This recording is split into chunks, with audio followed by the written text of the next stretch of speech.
Hello guys, তো আমার আর হান্সিকার পাপার একটা কাজ ছিল, ওই জন্য আমরা বাড়ি থেকে একটু যেখানে কাজ ছিল সেখানে যাচ্ছিলাম। কিন্তু হান্সিকার দাদাকে নিয়ে যায়নি, কারণ রোদ্দুরটা এতটাই বেশি ছিল যে বাইরে বেরোলে গায়ে ছ্যাক করে লাগবে, এরকম একটা রোদ সেই কদিন চলছিল। আর যখন দরকার নেই তখন ফালতু নিয়ে যেয়ে কী করবো বলো, দরকার থাকলে যাই সেটা একটা আলাদা ম্যাটার, বাট বিনা দরকারে যেই বা কী করবে। আর এদিকে দেখো বাইরে আমি যখন বাইরে বেরিয়েই দেখি পুরো রাস্তা জুড়ে হলুদ রাধাচূড়া, লাল কৃষ্ণচূড়া আর এই বেগুনি ফুলটার কী নাম এই মুহূর্তে আমার ঠিক মনে পড়ছে না, তোমাদের যদি জানা থাকে তোমরা জানিও।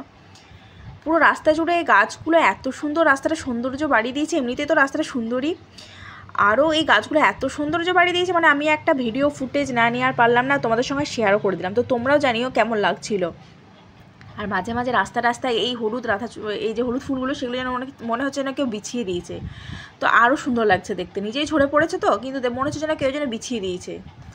আর এদিকে হান্সিকা আমাকে আর হান্সিকার পাপাকে বলেও দিয়েছিল যে মাম্মি পাপা নিয়ে যাচ্ছ না তো তো কিছু নিয়ে এসো, যেটা সবাই বলে আর কি। যেমন আমরাও বাবা মাকে ছোটোবেলায় বলতাম, যখন বাবা মা কোথাও যেত যে বাইরে যাচ্ছ কিছু এনে দিও, আমাদের নিয়ে যাচ্ছ না। তো তার ব্যতিক্রম হান্সিকাও নয়, হান্সিকাও আমাদের বললো কিছু একটা এনে দেবে, কিন্তু বাড়ি এসে মনে পড়লো কিছুই তো আনিনি।